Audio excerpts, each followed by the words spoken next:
we make mistakes all the time. We pick wrong projects, but there isn't that culture of blaming, and we just go to the next thing. We move on from it. What we do a lot is we do retrospectives.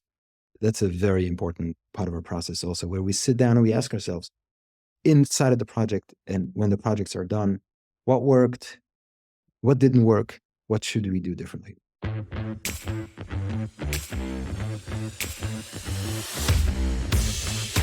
Let me address what you were saying about customer obsession. The first and the most important leadership principle at Amazon is customer obsession. And, when I joined, I will be honest, I saw it and I said, okay, customer, what are you telling me here? That you care about your customer? Everybody says that they care about the customer. We should at least hope so. Yeah, exactly. Otherwise, what do you, right?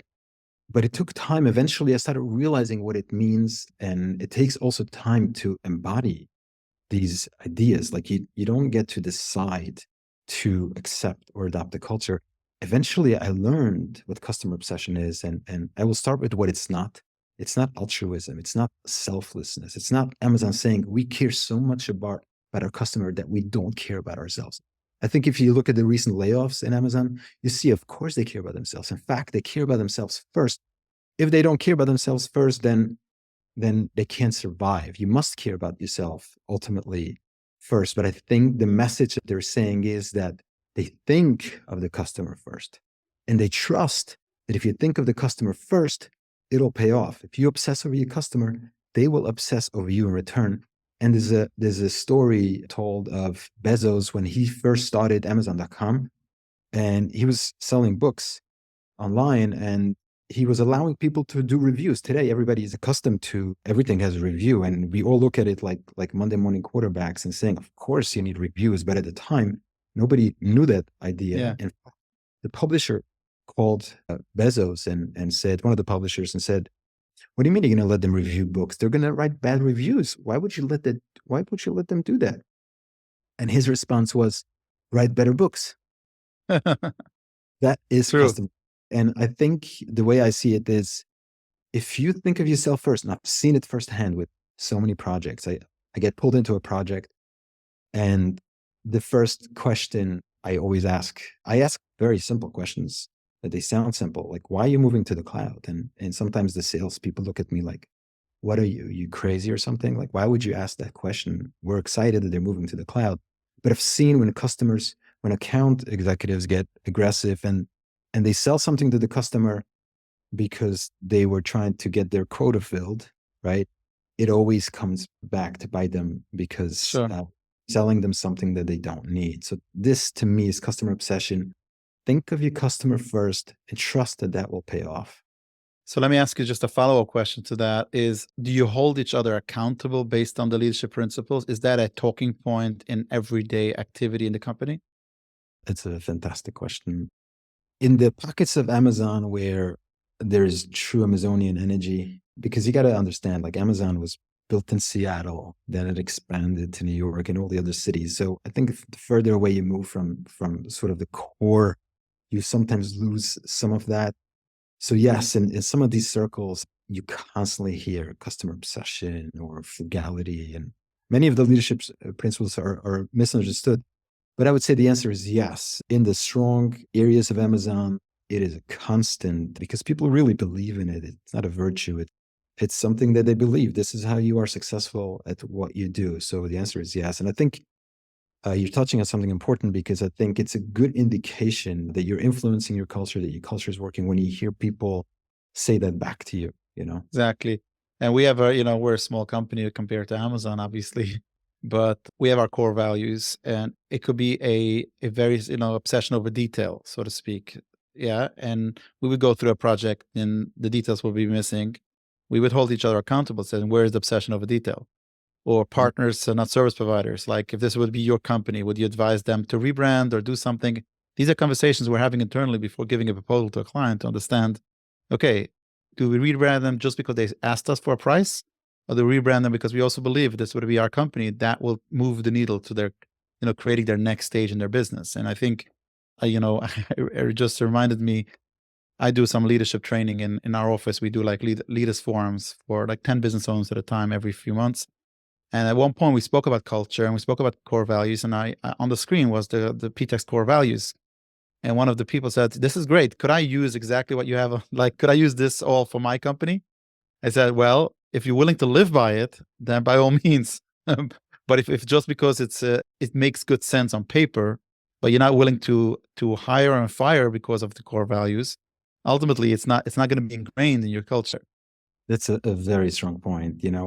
One of the principles at Amazon is hire and develop the best. Okay. Which basically says it's an interesting, everybody has their way of interpreting it, but it basically says hire and develop the best. Don't necessarily hire somebody for their skills. Just hire really good people that fit the culture. You can have somebody that has all the skills in the world. If they don't fit the culture, don't hire them. And I've seen people not respect that, as in, hired a guy, like seeing it more as almost like a bureaucracy. And I agree with you, you need to be willing to hire and fire. And so whoever asked you to adopt your principles, they not only they can't copy and paste it, they really need to buy into it and be able to sell it to others also. Exactly. I'll just also add, because I've been asked that in the past. And I remember being years ago at an event of a SaaS company, a SaaS, software as a service. Yeah, that's it. That's it. And there was speaking about culture. And then somebody asked a question that if you could hire now a great developer, but he might not fit the culture, but he's the best developer out there. Why do you, and you're going to turn them down because he's not, he doesn't align with your culture? And the CEO beautifully answered. He says the following: let's say their obsession of, customer obsession. Yeah. Or they were like small business obsession. Like they were crazy, going wild for the small business owner to be successful. He says, if we have a problem that a small business owner cannot transact on our software and they cannot close out the day, and chances are the software developer has the solution and they can fix it. There's two ways. We could have somebody that is obsession about the same target, which means they're obsession about they'll go above and beyond to fix that bug, to fix that because they believe that they have a duty in life to make sure the small business owner is taken care of. If they're just there because of the skill, they could say, we'll fix it. There's a ton of stuff we have to get to. We'll do that in 3 days from now. So it changes the way they react to a response to anything in the company. So that's why if you have a strong culture, it has to be bought in by everybody in the company, regardless which role they are. People think it's just a leadership type of lingo. It's across the organization to anybody that's interacting with the company. Yeah. And it's crucial because really, the way I imagine it is, and I've been using a lot of images to tell stories, and I've created an image of a giant warship. Okay. And then put a bunch of AWS services on it to illustrate to my customers that you're out in the sea. Okay. Like I can give you the newest ship out there, military ship, and give you the best crew in the world. So you have the best technology, you have the best crew. I can write you a perfect R&R, roles and responsibility. Who was supposed to do what? Can I send you out to sea? I cannot, because you need a culture for people to speak the same language. And so you need that strong culture. Otherwise, you can't deliver what you're setting yourself out to deliver. Exactly. I want to touch on another very important point, which a lot of leaders suffer with. And I think you've mentioned it before, and I've also seen some of the posts about it, which is the quick to decision making. And we know a lot of leaders, that's one of their bottlenecks, where they need to make a decision, right or wrong, cut a service, add a service, and so on and so forth, let a person go, hire another person. And the decision making process is so hard for them. And then you see companies like Amazon, and again, some of it has to do with a lot of money, so they can make those decisions, take the risk. But it's also a cultural way how the company was developed. What could you share publicly about their decision process when it comes to making a decision? How fast these decisions are being made? What is a method of they teach leaders like you and everybody else as far as how to go about making decisions? I think it's one of their major keys to success is their fast decision making. They have a very fast decision making process, and also encourage risk taking, not to be afraid, because very often when you see people are not making decisions, that's because they're afraid. They don't have the courage to make it. And I see it with serious leadership. Like people at very high levels. And in fact, I would say the higher you are, the more impact your decisions have. And so I would go to the leadership principle of bias for action. Okay, so that's one of Amazon's leadership principles. And on the surface, it means have a bias for taking action, almost like "Bamkom she'ein ishtadel liot ish," step in. If don't say this is not my job, do you take on anything that's in front of you. And it's true, that is what bias for action really means. But there's also a decision-making framework that Bezos came up with himself, which is truly brilliant. And he basically said, you need to split decisions in two. There are one-way door decisions. And a one-way door decision is a decision where if you make that decision, it's going to be very difficult, very costly to come back. It could be costly because of money. It could be costly because you're missing a very important deadline. And then there are two-way door decisions where if you make the wrong decision, you have a very quick way back. So what he's saying is, if you're facing a one-way door decision, you need to take more time to deliberate, and you need to take less risk and collect more data. And recently I went through something like that, and I assembled a big team of people, and we spent 4 days collecting data, more and more data. And then we had enough data. And that's the key here, enough data, not all the data. Remember Bezos once saying, when you get to 60% of the data, you need to make an instinctive decision. And it makes a lot of sense. But then I was thinking to myself, how do you know you're at 60% if you're still collecting data? In and of itself is an instinct. Yeah, right? exactly. Done it enough. So that's how you do one-way door decisions. If you are facing a two-way door decision, what you're supposed to do is you need to make decisions faster and take more risk. And the idea is, and someone here at work asked me, so how do you get out of the decision fast also, right? What if you made a mistake? And the answer is, if you make fast decisions, you will inevitably make fast decisions in and fast decisions out. I saw Amazon spend about a year in millions and millions of dollars looking at New York City as a second headquarters. Okay. Yes. Then they got into some kind of political trouble, and it took them 2 weeks to drop that idea. 2 weeks. Most companies would have tried to throw good money after bad to try to save that deal. They were so quick in backing out. I also remember Bezos speaking to the shareholders. Once a year he speaks. He used to write a share, maybe he still does. And he said something very interesting. He said, I've seen you spend billions of dollars on technology and being successful, on ideas and being successful. I've seen you spend hundreds of millions of dollars and be successful. I've seen you lose hundreds of millions of dollars. I have not seen you lose in the $1 billion range. And he was basically telling them, you are not taking enough risk. Not that I want you to go out and lose me $1 billion, but if you have not taken that kind of risk, if you haven't lost that kind of money, that you're not taking enough risk. So the concept of the two-way door is to take more risk. And really, one of the things that is part of our culture here is fail often and fail fast. You need to fail, because if you don't fail, your experience will not grow. Andy Jassy, who is the CEO of Amazon today, was the CEO of AWS. He famously said, there is no compression algorithm for experience, which basically says you must live experience. And he says it all the time when he was trying to say that, we're more advanced than our competitors from the cloud perspective because we've been there longer. So he said there's no compression algorithm for experience. And I believe that you must learn from lived experience, but you can accelerate your experience. And one of the ways you accelerate your experience is by taking more risk, failing more, and failing fast. Because every time you fail, every error message is a learning opportunity. You learn from it and you build on top of that. Mhm. So back to decisions, it is one of the key successes here. We're encouraged to make fast decisions. You do not get penalized for making mistakes. Exactly. That what I wanted to ask you. Do you see this in action, that people do not get penalized even they made a mistake on this principle? 100%. All the time. It's hard to show exactly how, but Quantify it, correct? we make mistakes all the time. We pick wrong projects, but there isn't that culture of blaming, and we just go to the next thing. We move on from it. What we do a lot is we do retrospectives. That's a very important part of our process also, where we sit down and we ask ourselves inside of the project, and when the projects are done, what worked, what didn't work, what should we do differently? Just a process of from our mistakes. What can you share with us about the rituals about meetings? I know certain companies, and especially in the larger companies, are all about meetings and every day there's meetings.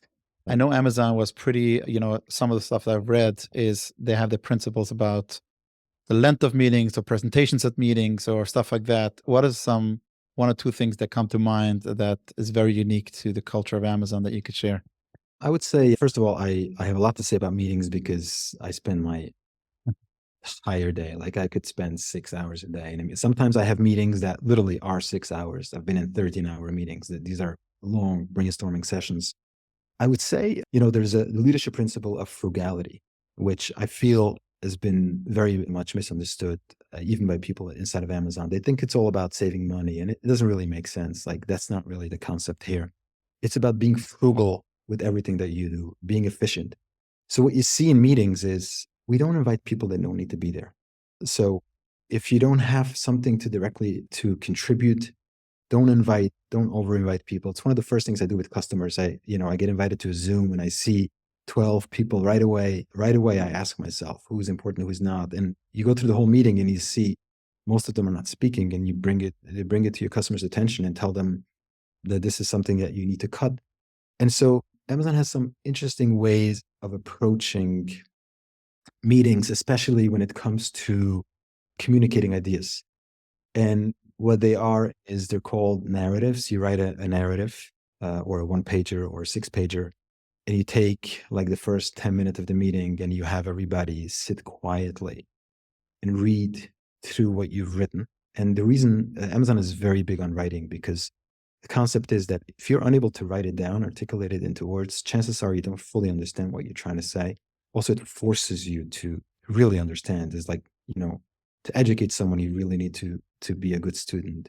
Also, so that's one of the ways of managing meetings is, everybody reads through it and then everybody asks questions. In other words, you don't have a lot of PowerPoint slides.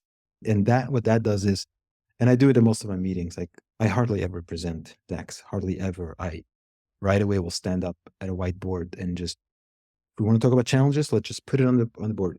Always start with goals. What are the goals for the meeting itself? Why are we here? And 10 minutes into the meeting, if you feel things are not going well, you stop and talk about the meeting itself. You don't let it go off track. You say, what's the goal of this meeting? Should we talk about this if that's not really the goal of the meeting? So I can't say that I see that kind of efficiency everywhere. I wish I was seeing more of that, but conceptually, that's the approach. I want to get to another part of the conversation that I prepared some questions. I know that we're hitting an hour in a few minutes, but maybe we'll have to cut this episode in two, which we rarely do, but the conversation is going, which is the part of personal development. And I think I've seen some of the posts about it. I've seen, obviously, going through this process that you went through as far as the different roles and learning it, and ultimately getting to a stage where you could join such a large company. It takes a lot of personal development and your discipline, understanding where you want to go, what you want to do, and becoming a better version of yourself. I think you also mentioned it in the mentoringship that you do for others in company, and I've seen some of the stuff you've done for Haredi people outside of the Amazon ecosystem, just to giving them the advice. How important is it in being able to be successful in your professional life, your own personal development? I think you mean outside of work. Correct. I think if you're developing yourself as a person in general, it reaches all areas of life. It makes you a happier person. It makes you a richer person, stronger. So I would say both sides are really crucial. Like what we do is very important. It's a very serious part of what we do, of who we are. And I have personally picked up things inside of Amazon that has really affected me personally, and vice versa. For example, one of the big things at Amazon is everything we do here, we ask ourselves, what is the impact of what you're doing? Like if you want to go through promotion here at Amazon, you could work very hard. You don't get promoted. You have to show your impact. What was your impact? Downstream impact, not I built this for a company. What did they do with what you built? Okay. And then the next question is scaling. You always ask yourself, is what you're building scaling, right? And so I have instinctively adopted that in my personal life, as in, what is my impact on the world? am I scaling myself? And, this is an opportunity here, which I appreciate very much. Are you giving me an opportunity to scale instead of mentoring someone one-on-one? I'm able to scale. And then I've had personal experiences in my life where I have done certain things that have deeply impacted me in a good way. And then it was hard. Like you go through something in life where you do something that you feel that you've really elevated yourself, and then there's the crash. As in, you almost feel like punished. I did something so amazing, and now I feel that big void because that thing is no longer active.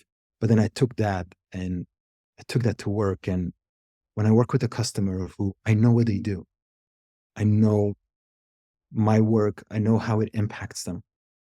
Like if it's a pharmaceutical company or all the other things that I do here in Israel that impacts human lives every day, that comes from that passion, as in you want to do good things for people. You want to leave a strong impact of the world. At the end of the day, what we leave here, what we leave behind us, is really what matters. So I think both sides are really important. You need to allow both sides to really impact you. So from a personal growth perspective. Beautiful. So let's dive a little deeper. So, what type of mechanism could you share? And let's say you would mentor someone. There's a lot of leaders that have these small businesses. There's a crossroad with their own personal growth, and they don't know what could they demand from themselves, so to speak. What kind of mechanism to make sure that they are making an impact or they are growing? What have you seen working for you on the personal side, or from what you have seen in the Amazon ecosystem, that these are benchmarks? This is how we measure success, and making sure that it's not just we're fooling ourselves with the progress, we're actually seeing the progress. Yeah. So, I mean, first of all, I have a mentor myself, somebody who mentors me. And I encourage everyone to have a mentor. I don't care how skilled you are. I don't care how amazing you are. You should have a mentor. And that mentor should be someone that's not doing exactly what you do. It should be somebody that's in a little bit of a different domain. And the person that mentors me said to me a few weeks ago, and it really reached me, but it's something that I was living as well, but he articulated into words. He said, make everyone around you better. That should be your focus, not make this guy better or that. Make sure that you're like, I always try my impact to be like, I'm within a team here in Israel, and I try very hard that my impact crosses walls and breaks ceilings. I want to be able to impact up and sideways. So I always hyper focus on that. And when I speak to the people that I mentor, I tell them all these things that I would tell myself, as in, make sure you scale yourself. Don't do things that others can do. If somebody else can do it, then why should you do it? You go do things that someone else cannot do it. Be comfortable being uncomfortable. So my message to these people is, make everyone around you better. That should be a focus, not just at work. Always it becomes second nature. It becomes, you give of yourself. And it's not a selflessness. It's a selfishness. You feel good when you give, and that's okay. So Exactly. Ask any mentor that's doing mentorship, and most of the time the response will be the same. Why are you doing it? Because I become better. Because the feeling that you're able to sit with someone for half an hour and give them clarity as far as where they want to go in life and so on and so forth, or the business, whatever it is, it feels so good, and you become stronger as a person. I personally, I've shared it on the podcast. I have voluntary slots in my own calendar, which, I give away for young entrepreneurs to meet with on a regular basis. And people ask me, you do this sometimes for a living. Like, what are you giving away voluntary slots? I says, because I also need to grow and I need to become stronger. In these voluntary slots, and seeing somebody go through something in a personal life or in business or through a transition, it makes you stronger as well. So I encourage listeners on both sides of the aisle, if you're able to share your skills with someone and mentor someone, be out there and do this. If you are in business or in the personal life and you're looking for a mentor, those people are around you. People think, oh, these people are not, they're never going to do it. They're not going to, not able to be reaching them, and so on and so forth. Guess what? They are reachable and they are willing to do it. Maybe not the first try, because they want to see if you're serious or not. Maybe not the first person you're reaching at, but if you're serious about it, finding a mentor, you'll be able to find mentors. And I think it's a very, very important point. And I don't think that it gets enough credit, because people think, oh, It doesn't mean that I'm not strong enough if I need a mentor. Doesn't mean that I'm not savvy enough, so to speak. Guess what? The strong people, the savvy people, those are the people that have mentors. Yeah, and in mentoring someone, I would say it's food for your soul. And I tell the people that I mentor all the time, I said, this is not a one directional process. This is not me talking down to you and teaching you things. You will be teaching me things too. First of all, I will need to explain things to you, and then I will learn. Like one of the people that I mentored here, he told me after working here for a year, he was telling me, for years I've been working, you completely shifted how I approach problems, how I think about my skills and my job. And when I hear things like that and when I see the results, it gives me so much that I ask myself, who is getting more out of this relationship, me or him? Beautiful. Where could people find out more about you? Discussed about your LinkedIn. What is your profile? If you just want to share it with the audience so people could follow a little bit more about what you post. So my name is Chaim Landau, so it's easy enough to find on LinkedIn. You can type in Chaim Landau, I guess, AWS.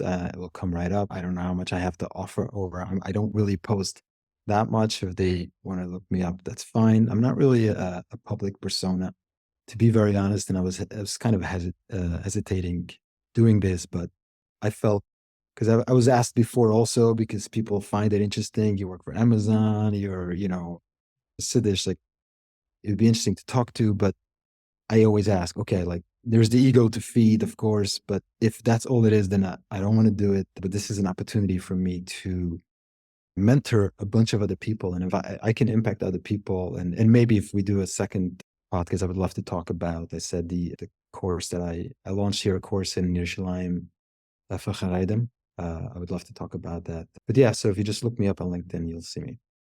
Beautiful. For the links and resources mentioned in this episode, check out the show notes at www.ptexgroup.com/podcast. We will link to follow you on LinkedIn because there is a lot of good stuff that I've personally found very valuable. Let's close with the 4 rapid fire questions. Are you ready? Sure. Number 1, a book that changed your life. A book that changed my life? Wow. I would say Any book that came to mind that you learned a lot from.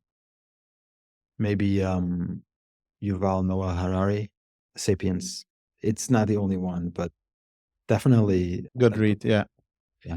Number 2, a piece of advice you got that you'll never forget. I worked for this guy, Ken Phelan from Gotham Technology, and he told me, he's like, don't hire for skills, hire for potential. Beautiful. Number 3, anything you wish you could go back and do differently. Oh, there are way too many. Some jobs I wish I had left a little sooner. I overstayed. That when I realized I was doing projects and I was doing it half the time that I was allocated, I should have known, okay, I think it's time to go do the next thing. And last and final question, what's still on your bucket list to achieve? I want my impact to be global. Beautiful, beautiful. Chaim, thank you so much for joining us. I know your time is valuable. That is why, in the name of our listeners, we'll forever be grateful for sharing some of your time with us today. It's been a blast. Thank you so much.